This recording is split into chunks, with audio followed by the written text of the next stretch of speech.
entre moi et toi, il y a une relation de fidélité absolue. Tout comme pour l'individu, le jeu était la première position inattaquable, inaliénable de mon être vivant. C'est clair ce que je dis?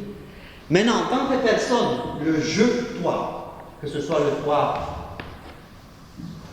c'est clair, se relève aussi, pour peu qu'on la vive, se relève encore plus inattaquable. Pourquoi? Parce qu'elle fait surgir entre nous un espace de fidélité qui n'est plus celui de la nature, qui passe, je sais, n'est-ce pas? Mais d'une fidélité par où passe, où s'engouffre quoi? Tout ce qui est éternel, amour, pressenti, désir au sens supérieur du terme, désir de vie, pressentiment d'éternité au moins. Vous me suivez?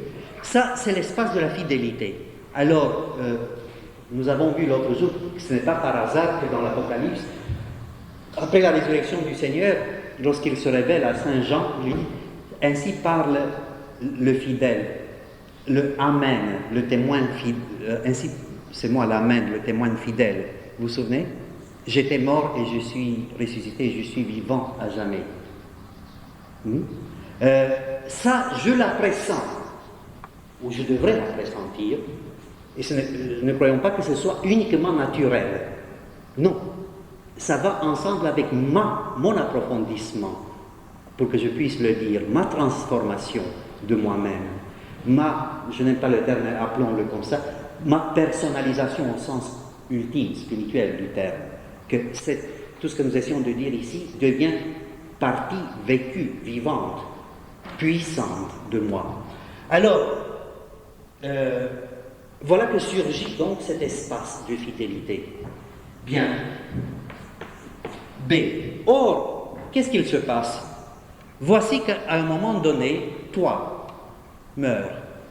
Ce toi peut être moi, c'est moi, essentiellement. C'est-à-dire que ce soit tu, que ce soit moi qui meurt, dès que nous sommes dans cette relation, c'est la même chose. Vous me comprenez? C'est la même chose. Puisque je suis désormais un je toi, toi tu es un je toi. C'est constitutif. Bien, soyons cependant aussi minutieux et concret que possible.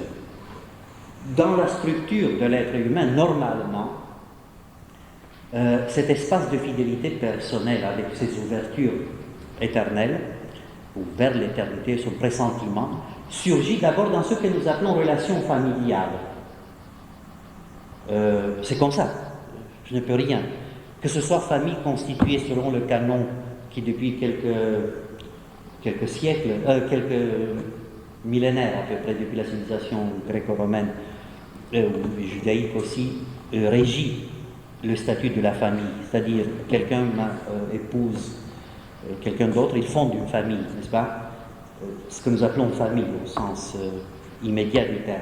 Que ce soit une famille autrement définie et structurée. Je ne sais pas, une famille d'esprit, on dit. C'est vrai. Des gens qui se rencontrent pas par le lien matrimonial, mais par la convergence d'une recherche commune, d'un amour commun, d'une visée, d'une intention ultime, n'est-ce pas? Famille d'esprit. Ça peut se faire pas seulement dans les familles religieuses, dans les familles de recherche, d'aventure, au sens haut du terme, d'aventure humaine, n'est-ce pas, de risque commun, qui rapproche les êtres engagés dedans comme autant des membres d'une même famille et peut-être même parfois plus forts. Puisque dans les familles normales, il y a tant de choses à partager. Tandis que dans les familles engagées dans le, comme disait Théâtre de Chardin, j'attends le moment où l'homme mourra non plus pour avoir, mais pour savoir. Il mettra cet acharnement. On se tue pour avoir, pour gagner parfois, n'est-ce pas? Ou pour posséder.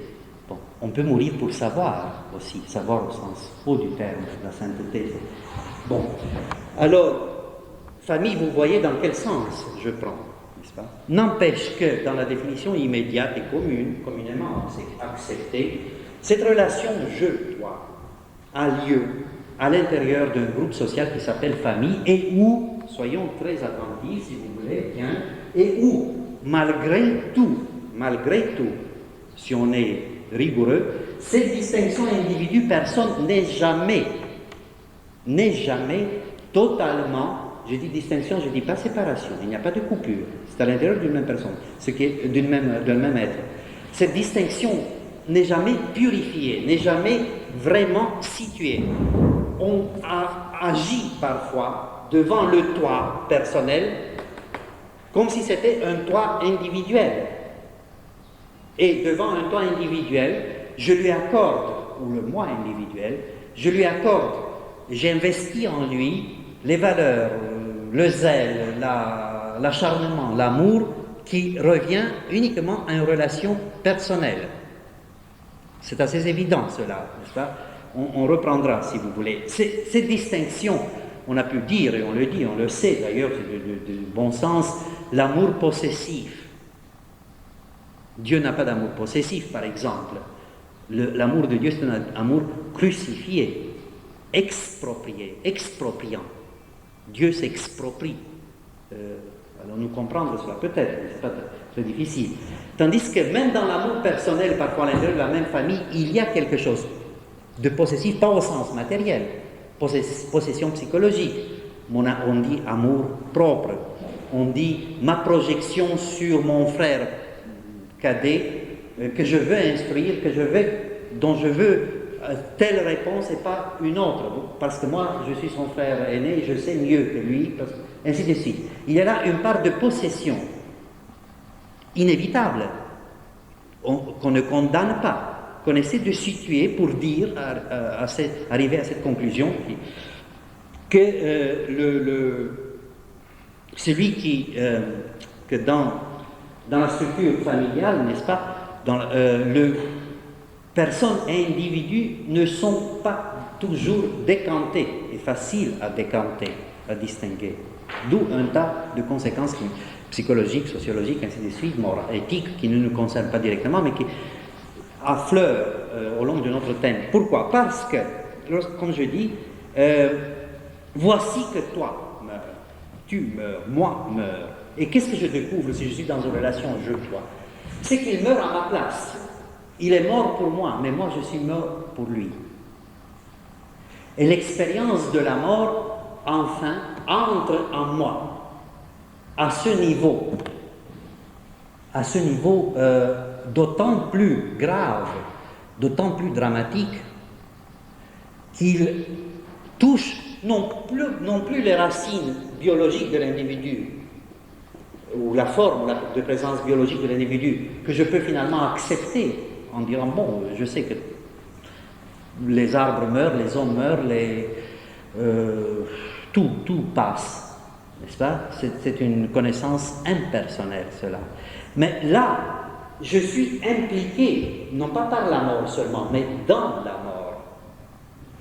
Il se peut que je sois impliqué d'une façon encore, parfois, toujours d'ailleurs, individuelle, c'est-à-dire que je ressens en moi le déchirement du moi possessif qui se laisse déposséder. C'est inévitable. C'est inévitable. Parce qu'il était mon prochain de par le lien naturel. Vous me comprenez ce que je veux dire? C'est inévitable. Et qu'alors, je souffre pour lui plus que... Ne m'en voulez pas pour ces deux Japonais-là, n'est-ce pas? D'accord.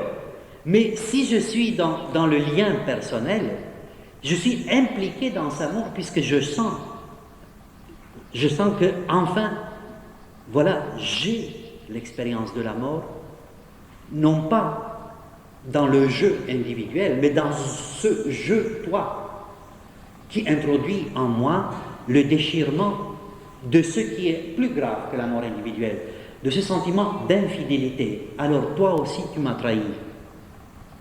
Toi aussi, tu m'as fait cette infidélité. Mais si tu m'as fait, c'est que je te l'ai fait aussi. Alors, le toi aussi est infidèle. Bon. Et c'est dans cet espace, alors, qu'on peut comprendre pourquoi nous aurons à revenir, nous avons dit lorsqu'on a parlé du mystère de la mort, n'est-ce pas? Pourquoi le toi absolu, le vocatif absolu de Dieu, n'est-ce pas, surgit comme la fidélité absolue. Et comme celui qui répond, qui me donne la parole sur la mort, nous l'avons un peu dit la fois précédente, nous allons à le revoir, n'est-ce pas? Il ne peut pas y avoir d'infidélité, ce n'est pas parce que ça ne me plairait pas que Dieu me trahisse, mais parce que intimement, ce Dieu, ce toi absolu, ce toi du Dieu vivant, n'est-ce pas, surgit d'avant moi, devant moi aussi, n'est-ce pas, comme la seule référence qui me pose moi-même dans la possibilité de dire toi à un autre, un je toi personnel, n'est-ce pas? Il me fait pressentir tout cet horizon d'éternité que je ne peux que de loin humer, flairer, pour ensuite le trouver brisé sur le plan individuel de par la disparition de celui qui était porteur, véhicule, socle de ce toi personnel qui m'a quitté et que je quitte aussi, parce que je ne peux pas le suivre là où il est. Mais j'ai le toi absolu où je peux le rencontrer. Nous allons revenir sur cela. Mais alors,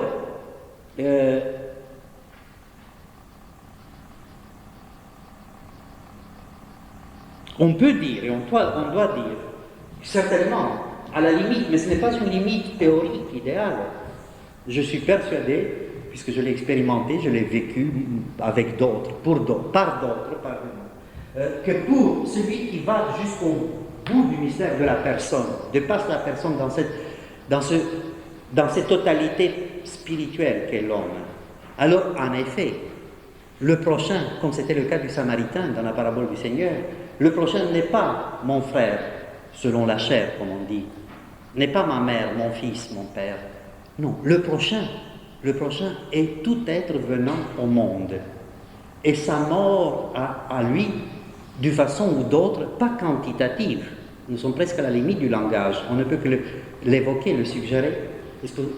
Sa mort à lui me regarde, personnellement. Non pas comme si j'avais la responsabilité de sa mort. Ce serait encore quantitatif, ce serait l'individu. Vous me comprenez ce que je veux dire? Je ne suis pas responsable, je ne peux pas l'empêcher de mourir. Mais ça me regarde. Et je voudrais vous lire un petit poème. Ici, le poète rejoint le spirituel, n'est-ce pas? Certains poètes, bien sûr. C'est de Rilke, Rainer Maria Rilke, qui est allé très loin dans cette méditation de la mort. Un petit poème qui s'appelle Heure grave. Heure grave. C'est clair? Il dit, je vous le lis en français bien sûr, quiconque pleure à présent quelque part dans le monde, sans raison, pleure dans le monde, pleure sur moi. Quiconque rit à présent quelque part dans la nuit, sans raison rit dans la nuit, rit de moi. Quiconque marche à présent quelque part dans le monde, sans raison marche dans le monde, vient vers moi. Quiconque meurt à présent dans le monde, sans raison meurt dans le monde, me regarde. Vous avez saisi? Heure grave. C'est la limite. Là, en effet, c'est la limite. Là, me regarde, dans tous les sens du terme.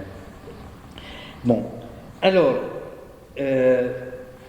à ce niveau-là, il est inévitable que l'être humain, surgissant avec cette expérience limite, ne se pose la question, non plus seulement de qui meurt, puisque je meurs dans toi qui meurs en moi, à la limite pour quelqu'un qui parle de l'intérieur de sa dilatation ultime, n'est-ce pas, peut dire, oui, toute mort est ma mort, mais la question qui surgit aussi, ce n'est plus seulement qui meurt, donc, mais qu'est-ce qui meurt? Quelle est la part de la mort, puisque je ne peux pas, moi, qui expérimente la mort dans le toi, vous me suivez, expérimente en même temps la limite de cette mort. Je suis là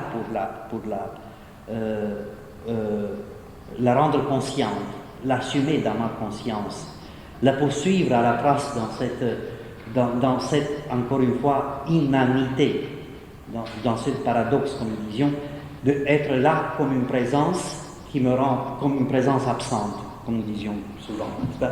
Alors, le problème est pas seulement qui meurt, mais qu'est-ce qui meurt? Tout, je pressens phénoménologiquement, je ne vous parle pas des dogmes je vous parle de l'intérieur, j'essaie enfin de suivre cet itinéraire qui est le nôtre, où nous ne sommes pas toujours, mais il est en nous. Quelle est la part permise à la mort dans cette expérience où la fidélité et l'infidélité, l'une éternelle, l'autre provisoire, infidélité provisoire, puisqu'il m'a abandonné maintenant, vous me suivez, s'affrontent sans cesse. Donc, quelle est la part permise à la mort en toi, en moi, en nous, dans l'être? Ce qui s'exprime parfois, traditionnellement, nous allons en revenir, sous le langage commun, immortalité, survie, ce qui parfois nous déroute, puisque on ne sait pas ce qu'on met sous ces termes, n'est-ce pas? Mais cette interrogation, seconde interrogation, limite déjà la mort, fait pressentir que le terme, l'interrogation première, qui meurt, n'a pas de sens si elle n'aboutit pas à cette autre interrogation. Celui qui meurt à côté de moi n'est pas ce toi, j'entends, qui meurt, pas les deux japonais, excusez-moi, ce toi qui meurt, ou comme je vous disais l'autre jour, les 700 000 victimes que Dieu leur rende de ce terrible tremblement de terre en Chine, n'est-ce pas? Qu'est-ce que je peux faire? Je dis, mon Dieu, tout, n'est-ce pas? Mais, je veux dire, c'est lui, le toi, le je-toi, qui meurt en toi, qui meurt en moi, indissociablement, à ce niveau de personnalité, ce n'est plus une fin, comme la fin d'un individu remplacé par un autre, dont je ne sais rien. Ça reste comme une question ouverte. Et c'est toute la différence. Tout l'abîme, vous voyez ce que je veux dire? La mort de toi, c'est une question ouverte. Ça dépend bien sûr de moi. Nous allons voir combien le conditionnement socioculturel entre en ligne de compte. Si je poursuis cette question, si je l'approfondis du bon côté, si je l'oublie, parce que je dois revivre ma vie d'individu quotidien, n'est-ce pas? Si tôt ou tard elle reste comme une sorte de souvenir, de nostalgie, ou si alors au contraire, je la poursuis jusqu'à ressortir vers la réponse. Mais le je-toi qui meurt, c'est une question ouverte. Ce n'est plus un mutisme de cadavre. Bien, on va finir, nous avons encore le temps. Pardon. C'était B minuscule, n'est-ce pas? Bien, alors, continuons avec le C, si vous voulez, minuscule. Je ne l'écris pas. Après B, il y a toujours un C. Bien, alors, essayons de demeurer encore dans la proximité de ce que nous venons de dire et de reprendre ceci systématiquement, toujours. Donc, la distinction, nous avons vu, c'est ce qui nous a guidés jusqu'ici, individu, personne, distinction mais pas séparation. On ne peut pas couper un individu humain qui ne soit pas personne. Bon, il y a des degrés, d'accord, mais tout individu humain, adulte, normal, bien sûr, est une personne, n'est-ce pas? Et toute personne est un individu aussi. Mais il ne se confond pas. Il y a cependant, dans notre approche du thème, du fait de la mort, nous sommes toujours en deçà, n'est-ce pas? Il y a toujours en nous cette difficulté à surmonter, cette difficulté de confondre, de glisser de l'un à l'autre. Car, je répète, l'individu à l'état actuel, je parle empiriquement, je ne suis pas encore au-delà de la mort pour dire que la mort elle-même n'est entrée que par effraction dans le monde. Vous me comprenez ce que je veux dire? Péché, aliénation, je ne sais pas. Je ne suis pas encore là. Je me tiens empiriquement, phénoménologiquement, n'est-ce pas? Pour reconnaître que, En effet, l'individu, en tant que partie d'un tout cosmique, est sujet de ou sujet à la mort. Vous voyez la distinction. On pourrait se souvenir en anticipant le Saint Paul qui dit « Ce corps de mort, qui me délivrera ?» N'est-ce pas? De ce corps mortel ou de ce corps de mort, on dit en grec. Hein? De ce corps de mort, c'est beaucoup plus, ça va beaucoup plus loin. Vous vous souvenez, Saint Paul dit quelque part. Bon, c'est sujet de ou sujet à la mort, l'individu.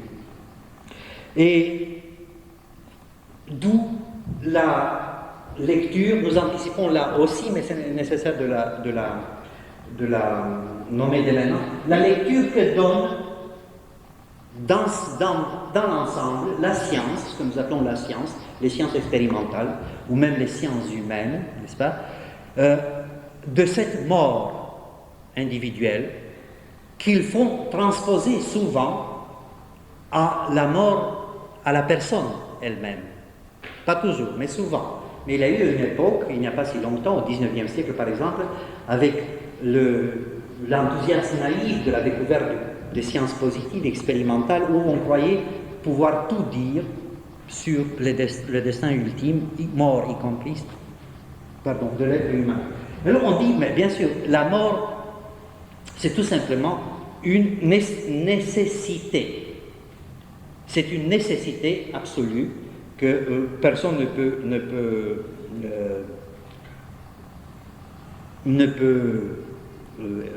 comment dire, éviter. La nécessité universelle, on y reviendra. On reprenait donc ce premier sophisme extraordinaire stoïcien en disant, ou alors, puisque la science voit l'individu comme partie d'une espèce, il y a eu cette phrase par exemple célèbre de Claude Bernard, qui est le fondateur de la médecine expérimentale, de la physiologie. Il a même une statue à Paris, devant le Collège de France, n'est-ce pas, qui disait, un médecin, et ça a fait frémir tout le monde pendant peut-être un siècle, mais c'est simple, la vie, c'est la mort même. Il n'y a pas de vie possible d'un individu, d'abord, constitué lui-même par une multiplicité de cellules, si à chaque instant, vous savez que nous avons à peu près 6 milliards de cellules, et ces cellules se renouvellent sans cesse, sauf les cellules du système cérébro-spinal, bon, qui sont normalisées, comme on dit en médecine. Bon, ça n'a pas d'importance, c'est très suggestif, très évocateur. Mais je me blesse, la plaie se referme puisque les cellules se multiplient. C'est un circuit naturel continu. Donc, la vie se perpétue par une multitude de morts à l'intérieur d'un même individu, n'est-ce pas, biologique, tout comme l'autre totalité, disons l'espèce, se multiplie. On ne fait qu'extrapoler par la mort d'une totalité, d'une multitude, d'individus cette fois-ci, n'est-ce pas, pour que l'espèce demeure. Les choses commençaient à se gâter lorsqu'on s'est rendu compte que les espèces sont mortelles. Alors, en pure science positive, mais alors la totalité elle-même est mortelle. Donc, qu'est-ce que ça veut dire? Je ne fais que déplacer le problème, non pas le dépasser. Vous me comprenez ce que je veux dire? En pure science, je dis que bon, l'individu vit parce qu'il y a la mort des cellules en lui. L'espèce vit parce que les individus disparaissent pour faire place. Il y avait même dans l'Antiquité une phrase de Gallienus, un médecin qui disait « Vita mutatu non tolitur ». La vie se déplace, n'est pas enlevée, ne disparaît pas. La vie au sens cosmique, naturel du terme, n'est-ce pas? Il y a un arbre qui disparaît ici, il y a un arbre qui pousse ailleurs, ainsi de suite. Bon, mais c'est pas très sorcier. C'était uniquement l'enthousiasme positiviste qui avait un moment omnubilé la profondeur de l'interrogation. Il se dit, mais alors, nous autres civilisations sont mortelles. Le cosmos est mortel. Mais comment? Pourquoi? Donc le problème ressurgit à travers même cette approche scientifique. Nous n'avons pas encore terminé. On peut dire aussi qu'il y a là quelque chose qui peut être, qui est d'origine, représente à l'origine une intuition spirituelle, même une intuition, je dirais, pas mystique, mystérique, d'ordre des mystères de la vie qui ont été inscrits dans certaines traditions religieuses et qui associent mort et vie d'une autre façon. Par exemple, nous aurons à y revenir, je vous j'anticipe là aussi, dans la Kabbale juive, il y a un passage célèbre, très ancien, peut nous paraître naïf, puisqu'il fait l'office d'un apologue, d'une petite parabole. Il dit, imaginez la naissance de l'enfant. Il le disait ça avant la médecine moderne, avant Otto Rank et le traumatisme de la naissance que nous connaissons aujourd'hui scientifiquement. Mais c'était vrai déjà, comme observation et expression. L'enfant, au terme de 9 mois, s'arrache à quoi? À la totalité de son monde, n'est-ce pas? Qui était un monde parfait. Nous en rêvons encore, paraît-il, selon les psychanalystes, n'est-ce pas? Les rêves amniotiques, et ainsi de suite.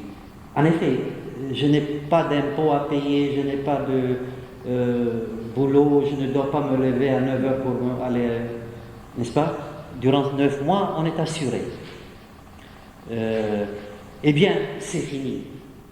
Dit la Kabbale, imaginons, pour l'enfant, ça doit être la mort. Et c'est une mort, un arrachement, une crise, tremblement, tout ce que vous voulez. Il crie, il pousse, il dit « je meurs ». Il dit viscéralement, vous me comprenez?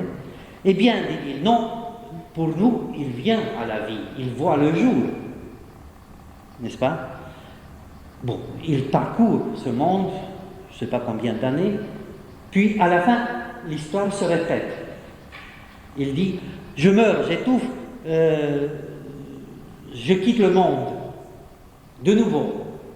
Et il dit, la Kabbale dit, mais qui me permet de nier qu'à l'autre bout de son itinéraire, il refait une expérience de naissance. Vous me comprenez? Une expérience de naissance. Il ne faut pas oublier cela. Nous allons en voir la valeur symbolique, la valeur spirituelle, qui est d'ailleurs consignée dans les textes sacrés du Nouveau Testament aussi. Mais pour terminer rapidement avec ce paragraphe, l'approche donc de la mort individuelle nous trompe souvent, puisque nous la prenons comme un exemple de mort personnelle. Et nous disons tout est fini. Bon, il est mort. Nous ne voyons pas, même si nous sommes impliqués personnellement à cause d'une relation, d'un rapport, je ne sais pas si vous voyez ce que je veux dire, d'un rapport défini, naturel défini, en croyant que nous souffrons, mais nous souffrons de fait. Nous ne réalisons pas toujours, tout à fait, que la mort de l'individu n'est pas la mort de la personne. Et alors, soit nous la rendons, cette mort, à la seule nécessité, comme nous avons dit, n'est-ce pas? Soit alors nous souffrons nous-mêmes, et un peu Saint Paul dit cela aussi, pour être modeste, nous souffrons comme ceux qui n'ont pas d'espérance, dit-il. On veut dire comme ceux qui n'ont pas ce lien par le toit absolu avec le toit du jeu. C'est clair ce que je dis? Bien. Quant à cette vision de la nécessité, je vais vous lire un passage qui est celle qui nous, au fond, nous habite tous, que nous arrivons très mal à dépasser concrètement. Bien sûr, la science, bien que les choses changent aussi un peu aujourd'hui dans notre culture, mais cette inscription de la mort comme nécessité irrévocable, n'est-ce pas, qui nous est proposée par notre système de culture, notre système de valeurs, qui est prépondérément, si vous voulez, scientifique et positiviste, on commence à se rendre compte qu'il est lui-même le lieu d'un piège, de ce piège de la nécessité.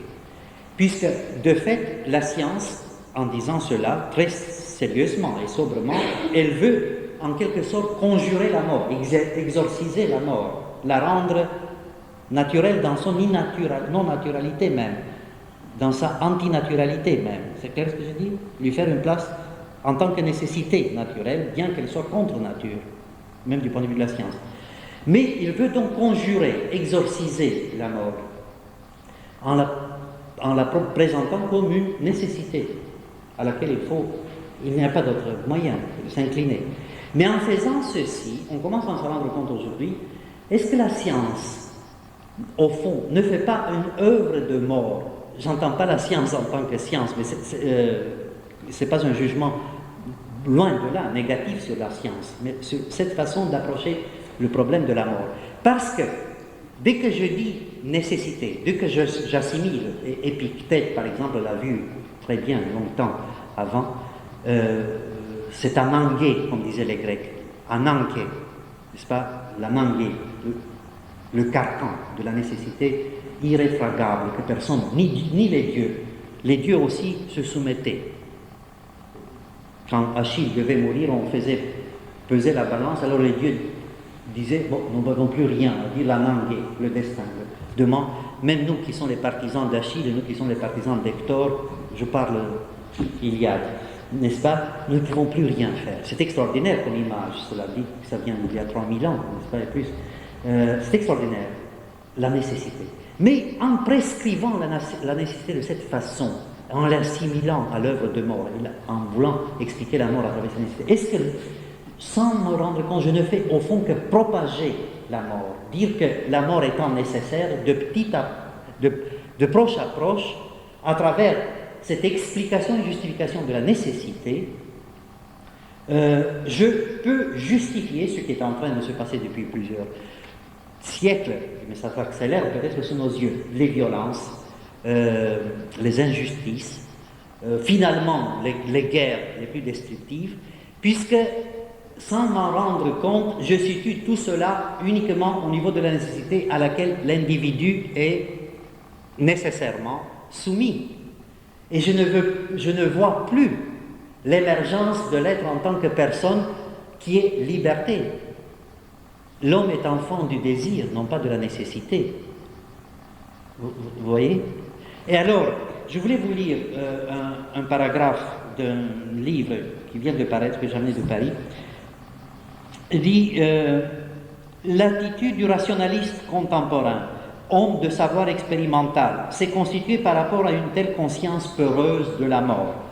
Comme précédemment la religion, la science veut servir aujourd'hui de palliatif à une angoisse latente. La Terre s'entoure d'un globe de plexiglas, comme le patient en vie végétative d'une cloche à oxygénation. Et c'est très bien dit. Vous voyez les patients sous tente d'oxygène. Le globe tout entier, figurativement, s'entoure d'un globe de plexiglas. La Terre s'entoure d'un globe de plexiglas, comme le patient en vie végétative d'une cloche à oxygénation. L'homme se replie sur l'homme. Vous pourrez citer Dostoïevski qui a dit des choses encore plus fortes. Pardon. En chassant l'au-delà de ces représentations, le non-croyant, le matérialiste entre guillemets, se cadavérise, se rigidifie, s'artificialise. Il a perdu le sens de l'environnement comme celui de l'éternité. Il s'épuise à donner un sens à des matériaux qu'il a délibérément coupés de l'univers. Il manie des nombres sans âme, ce que nous disions tantôt. L'esprit soupçonneux et inquiet du positiviste a sans doute été l'un des plus grands freins aux pratiques initiatiques, mêlant le corps et l'esprit comme au développement des sciences de la sensibilité. Ce que la science ne pouvait contrôler ou maîtriser, elle en a chassé de la pratique du quotidien. On ne parle plus de la mort, car l'on a perdu son sens et son fonctionnement. Pour les autres civilisations, mourir est une expérience acceptable, sinon désirable. Elle n'est pas pensée sous forme de fin et d'irréversibilité. Nous allons en revenir, vous savez qu'on a tout un chapitre là-dessus. Une mort réussie, entre guillemets, transfigure, transpose, laisse des signes, des traces pour ceux qui restent. Une mort ratée, entre guillemets, laisse aussi des signes, mais néfastes pour la collectivité. Et je voulais finir sur D minuscule. Nous sommes au fond uniquement en train d'entrevoir, mais nous sommes allés un peu plus loin par rapport aux leçons parcours précédents, mais nous sommes encore plus près peut-être, mais encore aussi loin du mot du mot qui ne peut venir que de celui qui a la parole sur la mort. Comme disait Hegel, la parole humaine n'a pas de pouvoir sur la mort.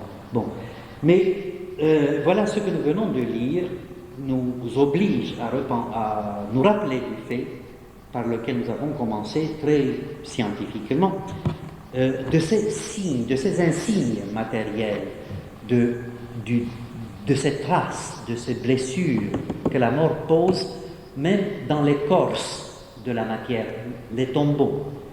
Vous vous souvenez, je vous citais tout au début le mot de Malraux, là où il y a la tombe, il y a l'homme, il y a Dieu. Vous vous souvenez de cela? Il y a la religion. Religion, c'est-à-dire ce qui lie Dieu. Eh bien,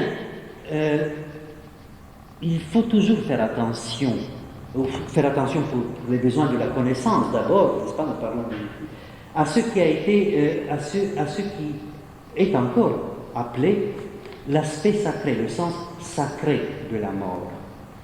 Il y a une relation, comment dire, bien sûr, perpétuée par la civilisation et la tradition, mais qui est déjà inscrite apparemment depuis les débuts, depuis que l'homme se reconnaît en tant qu'homme et se manifeste par son langage et ses signes en tant qu'homme. Il y a cette relation absolument intime et ultime entre la mort et le sacré. Nous aurons à revenir. Mais la mort, de par elle-même, n'a pas besoin de sanctifier, ne devrait pas avoir besoin d'une opération sanctifiante supplémentaire. Je dois consacrer un terrain. Vous savez, je dois consacrer un édifice pour le transformer en temple, n'est-ce pas? Je dois consacrer un objet pour le rendre sacré. Mais la mort, le lieu de la mort, l'être humain mort, il est plus grand mort que vivant, disait quelqu'un dans un autre contexte, n'est-ce pas? Il est sacré de par lui-même. Je vous signale tout simplement ceci pour nous en souvenir lorsque nous aurons à y revenir. Mais je voulais vous dire que combien révélant, terriblement révélatrice, s'avèrent les situations où l'homme vivant s'acharne contre le mort qu'il a tué ou qu'il a rencontré, qu'il veut donc, comme si lui, le vivant, était plus terrible encore que la mort qui a enlevé l'autre, son ennemi, son adversaire. C'est pour cela que ce qu'on appelle le chevalier, l'esprit chevaleresque, était celui qui savait respecter son ennemi.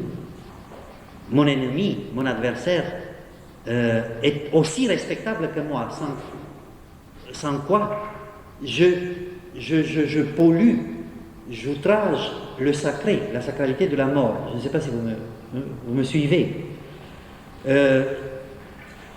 Il y a des cas, malheureusement, où des vivants s'acharnent sous la mort, n'est-ce pas? Comme si eux, les vivants, seraient encore une fois, féroces. La férocité ultime de la mort ne leur suffirait pas. Il y a des cas, hélas, nous en avons eu sous nos yeux, par rapport au nom de Dieu. Mais je voulais vous citer, pour finir, presque une anecdote. Il y a un journaliste français, son nom n'a pas d'importance, Jean Daniel, a publié un livre de mémoire sur le directeur du Nouvel Observateur. En 1963, il se trouvait à Cuba, par hasard. Il parlait avec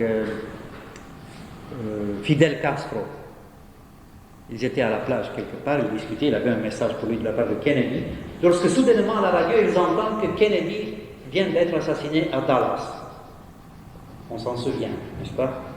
Alors, stupéfaction, bien sûr, émoi politique aussi, puis il continue à écouter la radio, et voici les journalistes, les reporters qui s'emparent de l'événement, et l'un d'entre eux est en train de décrire la silhouette de Madame Kennedy à l'époque.